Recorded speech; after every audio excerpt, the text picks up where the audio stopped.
and welcome back to the Movie Marketing and Distribution Podcast powered by Usher U. My name is Alex Stoltz, and as well as hosting this show, I am head of film here at Usher U and run a company called Future of Film. Usher U is the smarter way to promote your films and catalogue with our beautiful web platforms, clever automation and bespoke analytics, all designed to make your marketing and distribution easier, more effective and impactful. To find out more about what we do and access all of our other podcast sessions and free resources, just head over to usheru.com today. I will spell that. That is USHERU. I think it's inspired by ushers and cinemas. But there you go, usheru.com. Or feel free to just drop me a line at alex@usheru.com.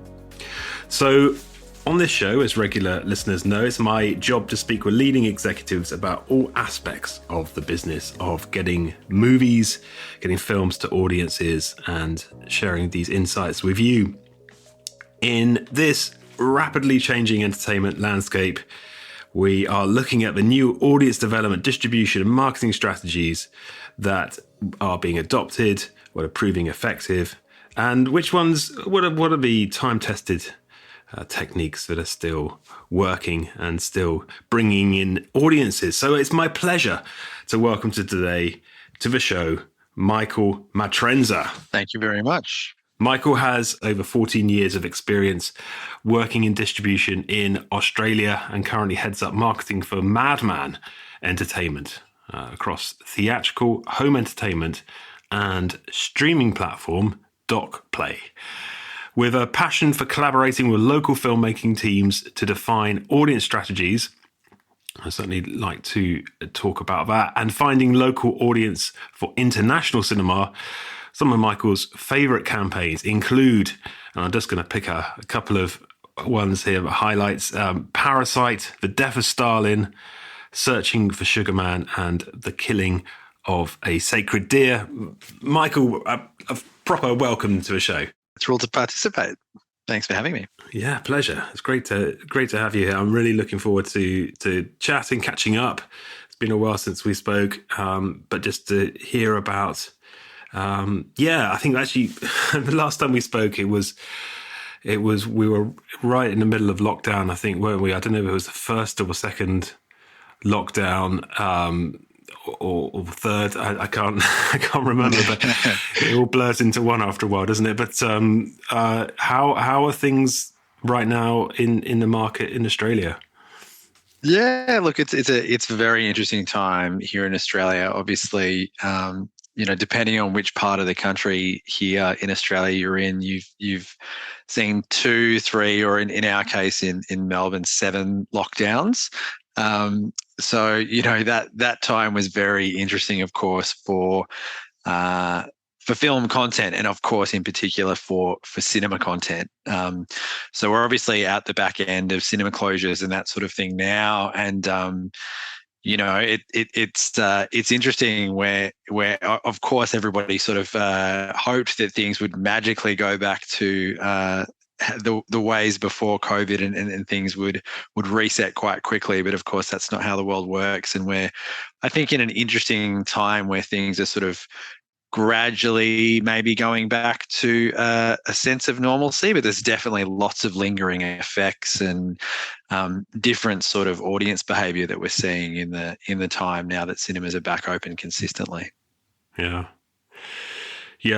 And how's that?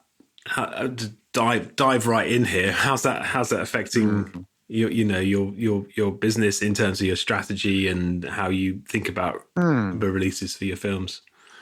Yeah, it's interesting because I think during COVID, obviously there were some very interesting opportunities for us in that sort of time when, of course, the studios put the brakes on the vast majority of their releases and sort of batten down the hatches and that sort of thing. So we went through that period in, really especially the second half of 2020 and through 2021 of a surprisingly really rich period for Madman and definitely some sort of opportunistic activity on films that wouldn't necessarily have had the same scale of release, but due to the need for cinemas to keep their doors open without that studio content, looking for content that was still of a cinematic standard to be putting on the big screen.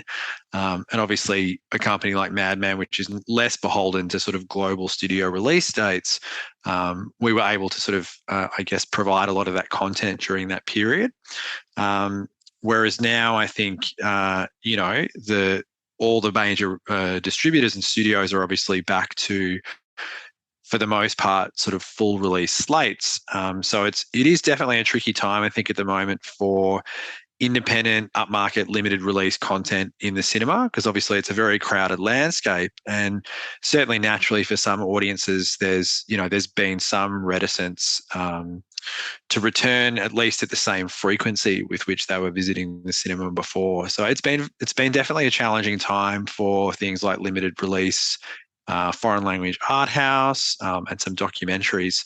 But there's definitely some signs for optimism, I think, on the horizon. We just released the Irish film The Quiet Girl here recently, and it's done really well for us and sort of exceeded expectations. And definitely the sort of content that you would expect would appeal to a mature upmarket cinema going audience. So seeing that fire has certainly been inspiring in recent times. Yeah, I didn't know you did that release. That's been a real smash, hasn't it? I think it's one of those things where we've sort of released a number of films that probably appeal to a similar audience, or upmarket cinema, and have maybe been a little softer than we'd hoped, or had not necessarily done the sort of numbers that they might have done pre-pandemic. But it's great when you see a film like that obviously has great buzz internationally and has broken massive records in its home territory. And when those films that are sort of something a bit special are there, it's great to see that there's still an opportunity for them to really fire. Yeah. It's very encouraging. And just to focus in a bit more on Madman itself, tell me about the company. You mentioned independent, art market, art house a few times there. Is that how you would describe your product generally? It's definitely a big part of what we do, but we're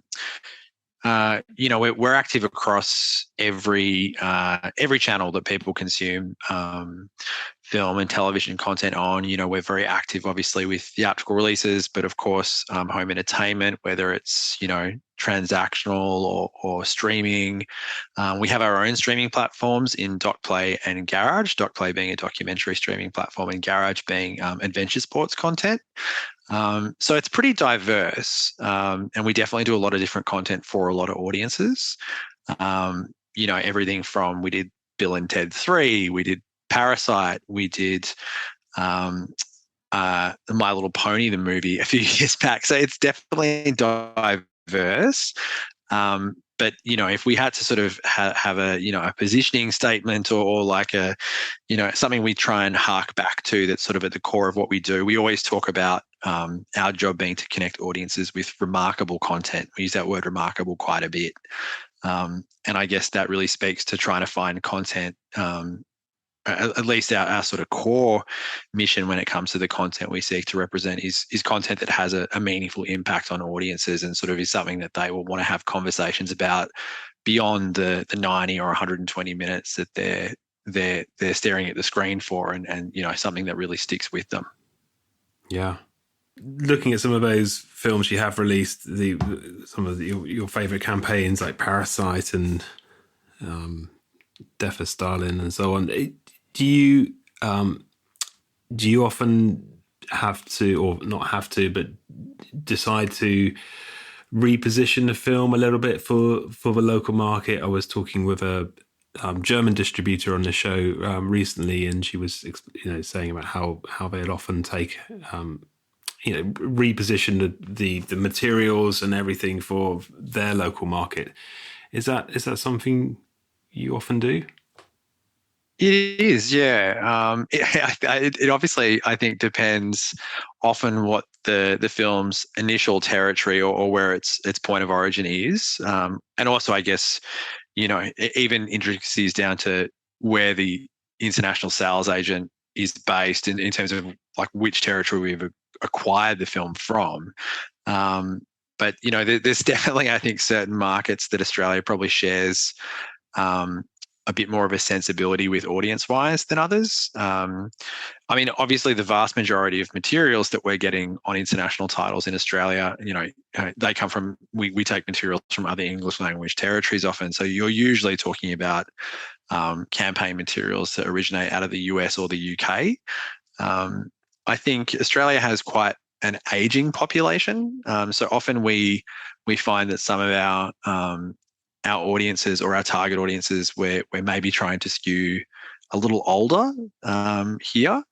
And I think potentially Australians where we talk a lot about tall poppy syndrome and that sort of thing in Australia. So sometimes I think there's less of an appetite for things that have sort of a heavy bravado here than potentially some audiences say in the US. So I do find that sometimes maybe our materials gravitate a little more towards UK campaigns than US campaigns, perhaps.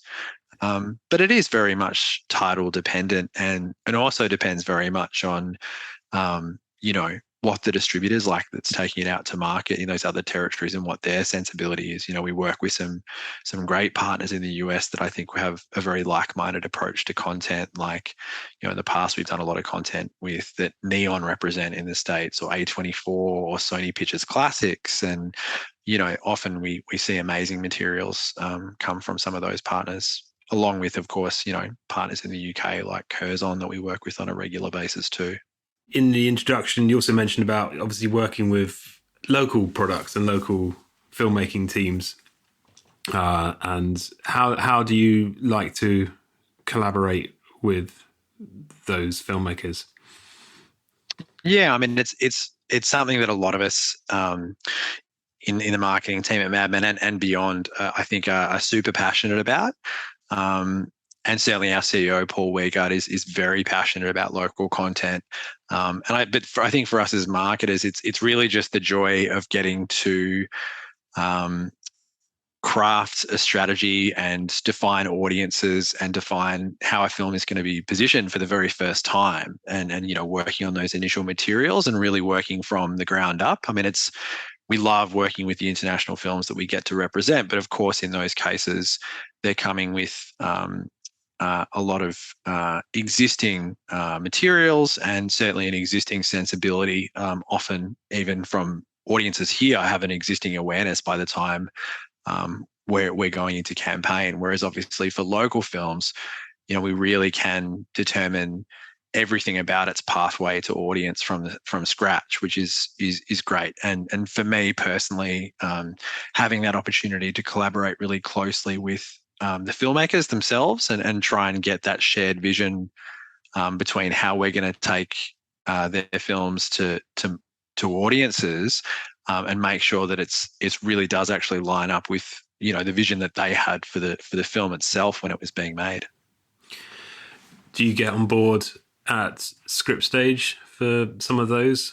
Almost always, yeah. Okay. Especially for narrative features, it's pretty rare that we'll come on board with an Australian film once it's been shot. It's usually the case that we're on board, in some cases, pretty early on in development, from, might be early drafts of scripts or we'd at least be having conversations and tracking the project from that stage. But yeah, almost always before production, which is great because, for us as marketers, sitting down with filmmakers and planning out, really sort of the building blocks of a marketing strategy, but especially around opportunities for gathering content and starting the process with marketing materials during the shoot. Being able to plan that prior to the shoot is, it's pretty much essential, and certainly something that yields much better results for us when we get to have that opportunity. Yeah. It's great for the filmmakers as well, I think, isn't it, to have that input at that stage? I'm sure they'd agree. Yeah, I certainly find that the conversations that we have with producers, because we're coming from we're all in the same industry, but very different worlds in terms of the day to day. Like a producer's work around the film is pretty different to ours, and we always tend to have really great sort of collaborative relationships, and being able to bring each other's perspectives and have those conversations prior to production, and get on that same page. But also, just I think producers increasingly, especially here in Australia, in my experience, really want to understand marketing more, especially as marketing becomes more data driven. There's a real interest now from producers here, I've noticed, around how we can use data to help inform what we do in distribution. So yeah, all those conversations, even down to some of that nitty gritty about what we do, most of the producers we work with are really keen to sit down from a pretty early point and start to nut out some of those conversations. Yeah. Well, that's a great segue into data, and it's obviously a passion area for you here as well. As we're always interested to geek out on data, film data. Tell me about that. What are the kinds of data you look at the moment from a marketing perspective? Yeah, I mean, we kind of use it really at every phase of the content we work with. Like, I guess there's kind of really three key phases for us in distribution. And, the first is around planning. So, we use a lot of data, even if it's box office data, but also audience engagement data from the digital tools that we specifically have access to as marketers. We use that data a lot in the planning phase, and really to sort of try and get an idea of potentially what previous comparative titles and campaigns have done, and try and help us predict, how we can be successful with a film, but also to look back and try and avoid, any particular failures or things that didn't work.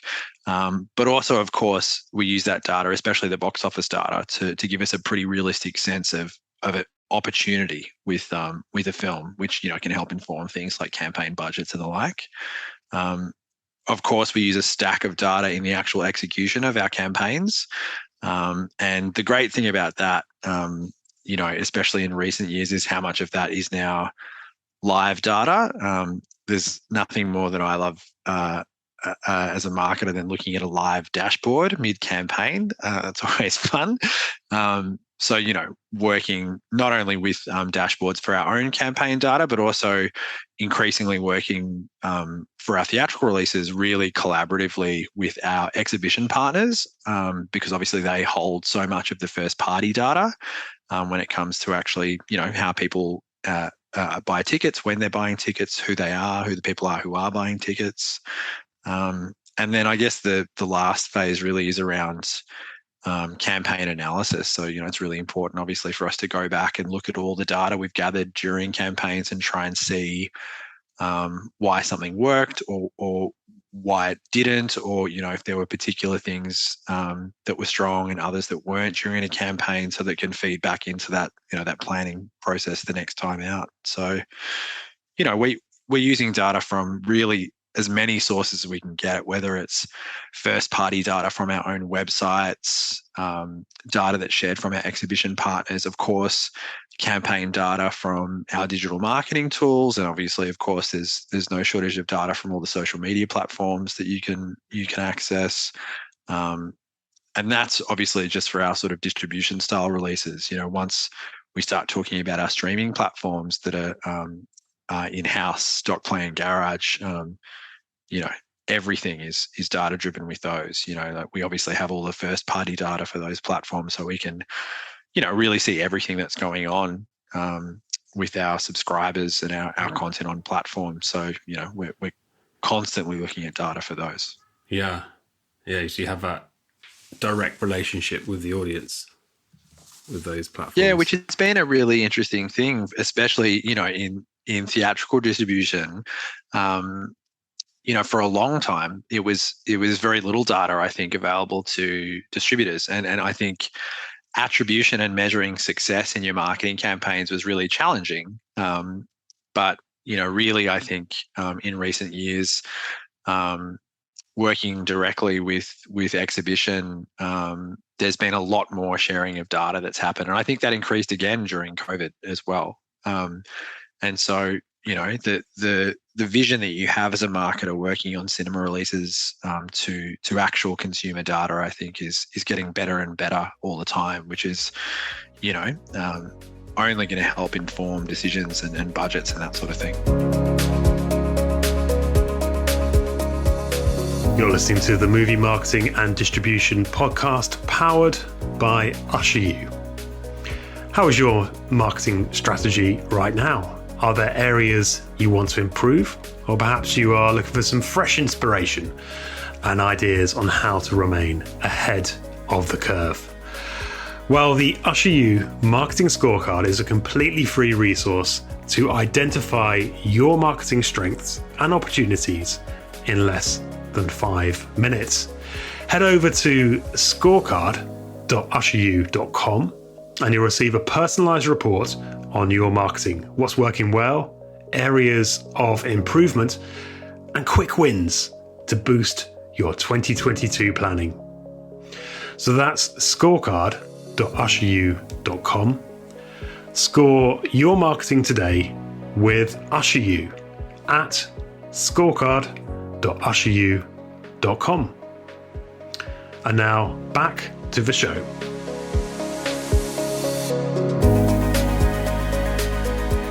Tell me about the marketing tools you mentioned, Michael. What? Give me some examples of those. Yeah, I mean, it's in terms of what works well and what doesn't. There's still a very broad appetite for us as marketers to ensure that we're not just putting all our eggs into one basket. I mean, obviously, it's well beyond the cinema industry. There's, plenty of commentary out there around the, really where the marketing dollars have gone globally across all industries in the past decade, and the sort of ridiculous percentage that now sits really in essentially 2 companies in terms of social media platforms for marketing budgets. So, there's obvious advantages to working with platforms like Google and Facebook, and certainly they have been at the forefront of making data for marketers really accessible and really easily accessible in terms of not having to, necessarily go through very expensive agencies and all that kind of stuff. Like you can really use data directly, even if you're a small business, of course, on platforms like that, which is, I think, been a really great development. But we're conscious of embracing tools like that, but also not forgetting to have a pretty broad marketing mix. And I think, naturally it depends on a film by film basis, depending on who the target audience is, and how we're taking a film to market in terms of, where we're spending our marketing dollars. And so we still do, of course, have spend on more traditional mediums, whether it's, outdoor or broadcast or, sometimes print still as well. And they're, of course, harder to measure in terms of success. But, we of course have plenty of access to digital tools that give us great insights. We use all the in-platform tools. We tend to do all that in-house. So we build some of our own tools as well for analytics in-house. And of course, we work with all of our exhibition partners who tend to use a variety of different marketing tools to measure data at their end. In some cases, they're also using in-house built platforms from Google Data Studio and that sort of thing, or in some cases they're working with partners like yourselves or similar products to deliver data that then goes back to distributors. So yeah, look, it's a really broad mix of tools that we use. And then, of course, as mentioned, we have our streaming platforms, DocPlay and Garage, and that's all in-house developed platforms. We definitely use some plugins and external tools as well, but a lot of that data is raw data that we're looking at from within our own platforms. Yeah. Tell us a bit more about the platforms, just in terms of, are they subscription based or transaction? Yeah, so both DocPlay and Garage are SVOD platforms, so they're subscription based. Very straightforward model, much like your Netflix and other SVOD platforms, with a monthly subscription fee and then a premium, unrestricted service to the full content library.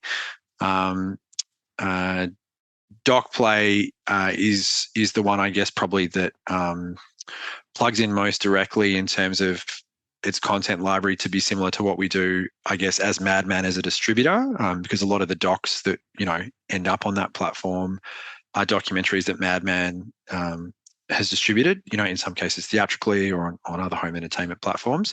But it's not just a platform, DocPlay, for Madman content. We have, content from, I think, about at least 25 different licensors in Australia on the platform. So we work even with our competitors in the distribution space to host their documentaries on the platform. So it's not Madman specific. It's very much designed to be sort of the comprehensive library of documentaries in Australia. And Garage, as mentioned, is sort of adventure sports. So a lot of sort of surf and moto and bit of skate, that sort of stuff, all sort of very outdoors, adventure-y kind of sport content. And again, that one has content from many different providers from all around the world. I wanted to ask about your campaign reviews, because you mentioned it there earlier about how you analyze the data and reflect on what went well, what went, what could be improved or whatever for a release. Just tell me a little bit about that process. At what point do you do that? Is it straight after the release has been completed? Do you just sort of, is it like an all team meeting, and how does that work? I'm just interested.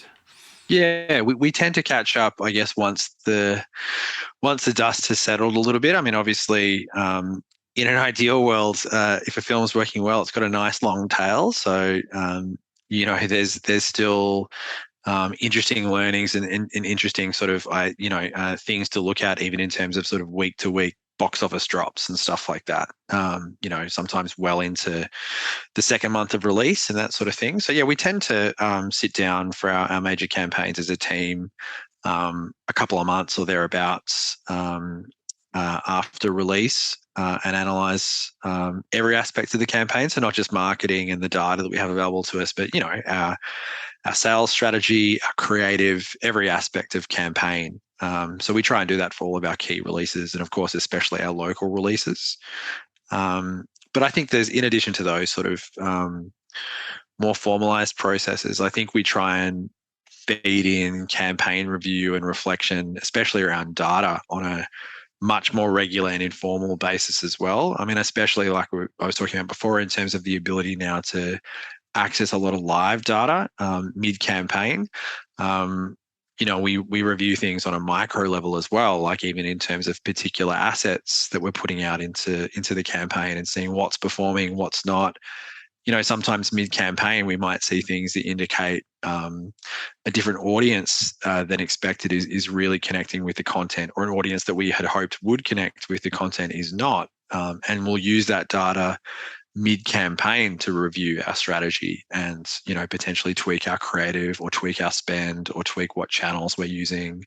I think definitely that post-analysis process used to be sort of a post-campaign formal and rigid process, but now it tends to be much more fluid and regular and live, I guess. Yeah. Very cool. Makes a lot of sense.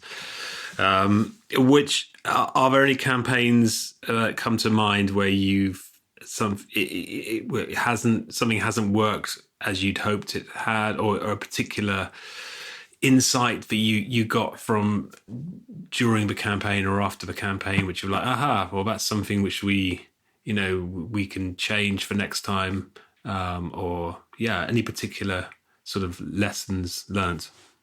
Not necessarily one specific campaign, but there's definitely some things that I think we've learned, and some of them I feel like we've learned a couple of times, which have really helped enforce them, and some especially that availability of data, I think has really shed more light on or reinforced for us. And I think like a key one there is around trying to, I guess, ascertain or find ways to be clearer on the difference between the noise or titles potentially that can generate a lot of engagement, a lot of chatter, a lot of activity, but don't necessarily translate to cinema box office or even sort of home entertainment transactions. And I think it's very hard to define that and why some films are very talkable or are very sticky online, but don't necessarily warrant for the audience member a trip to the cinema or a rental on iTunes.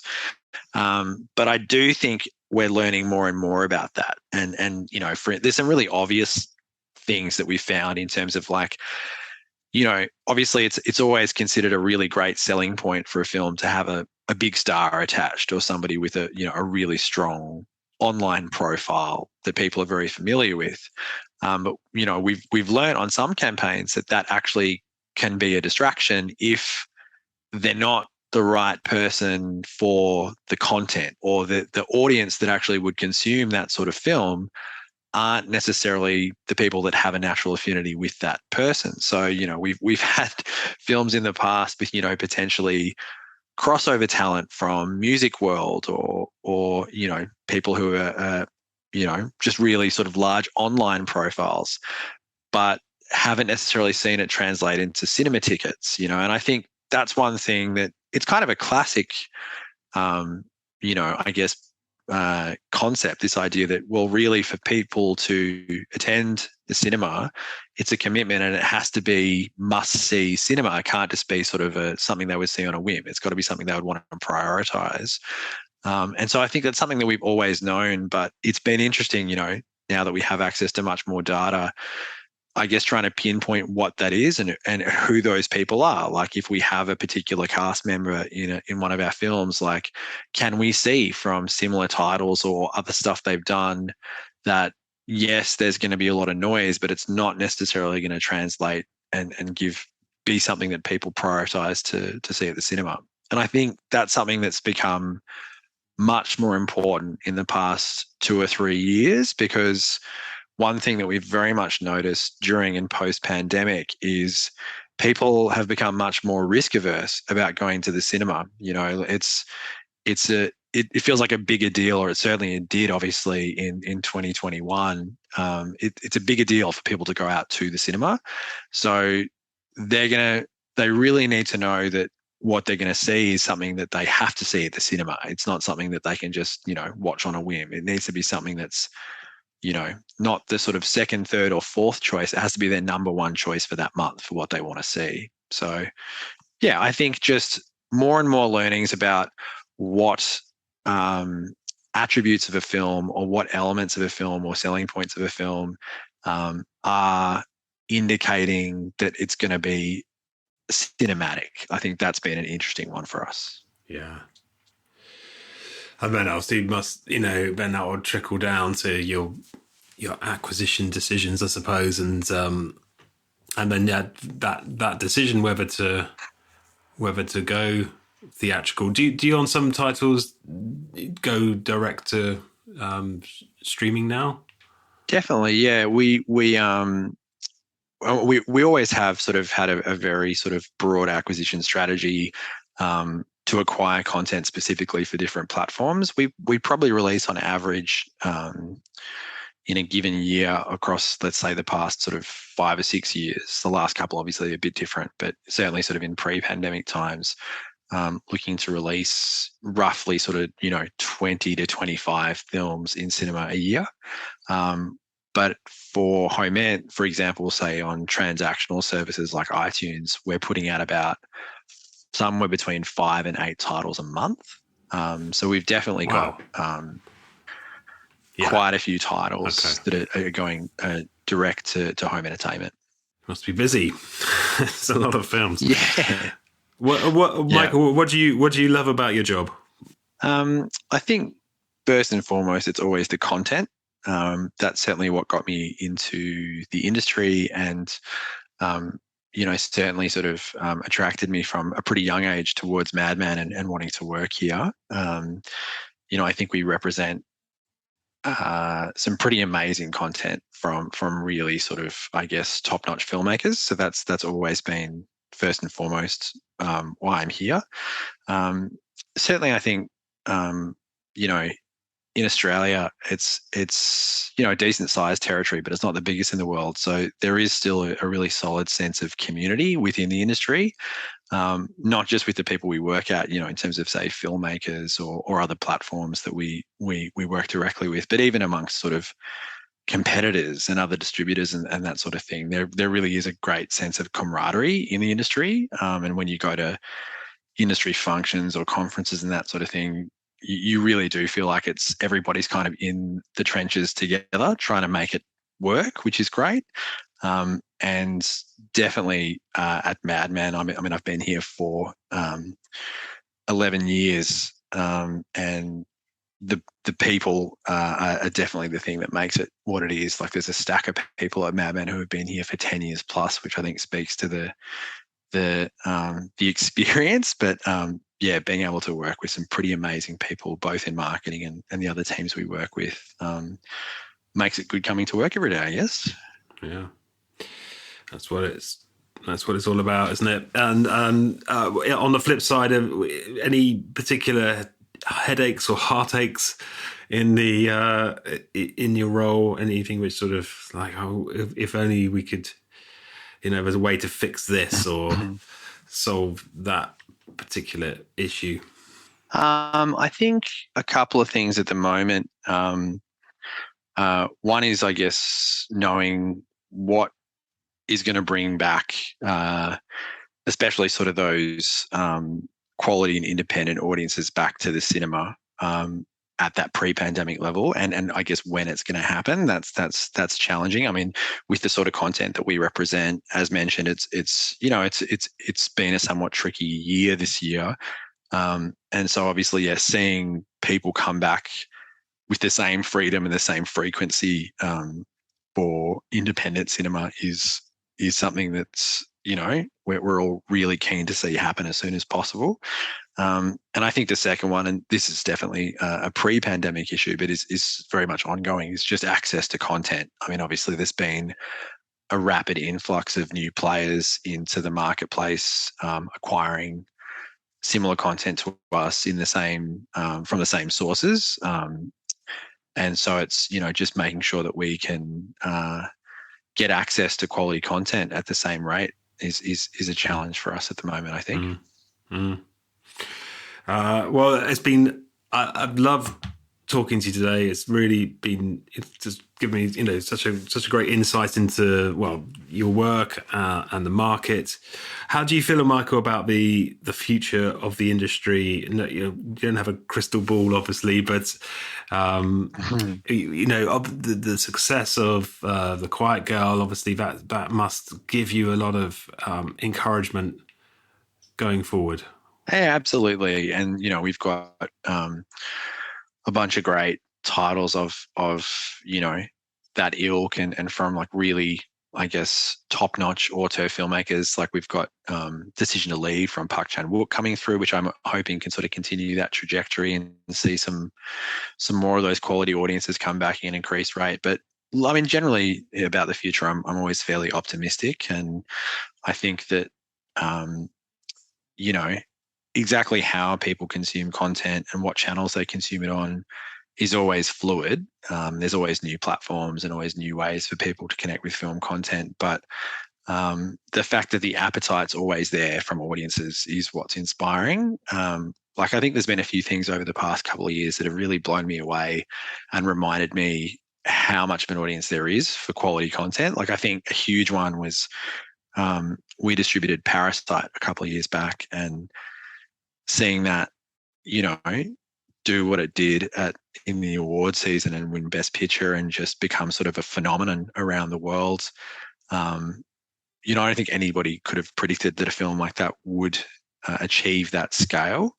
So that was quite a life-affirming moment, sort of seeing something like that from such a quality filmmaker overcome a lot of obvious commercial obstacles and just become huge. So I think the fact that audiences are still embracing work from really high-end filmmakers, regardless of what channel it's on, that gives me a lot of cause for optimism that there'll still be a market for the sort of content that we represent.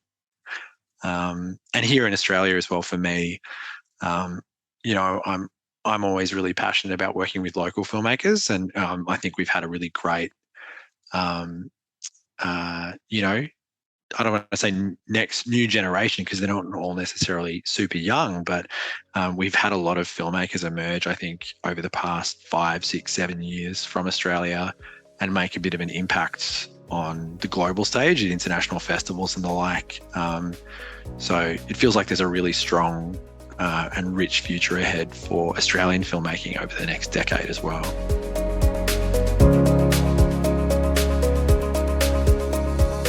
So thanks again for joining this episode of the Movie Marketing and Distribution podcast presented by UsherU. At UsherU, we are passionate about data, innovation and movie marketing. And we have now combined all of these passions and knowledge into a product that is built to, essentially transform film marketing. The UsherU Total Movie Hub is created to empower distributors and film bodies to build their own audience data and run outstanding campaigns that are both more cost-effective and impactful. To find out more about how UsherU can transform your campaigns and your marketing, just head over to usheru.com.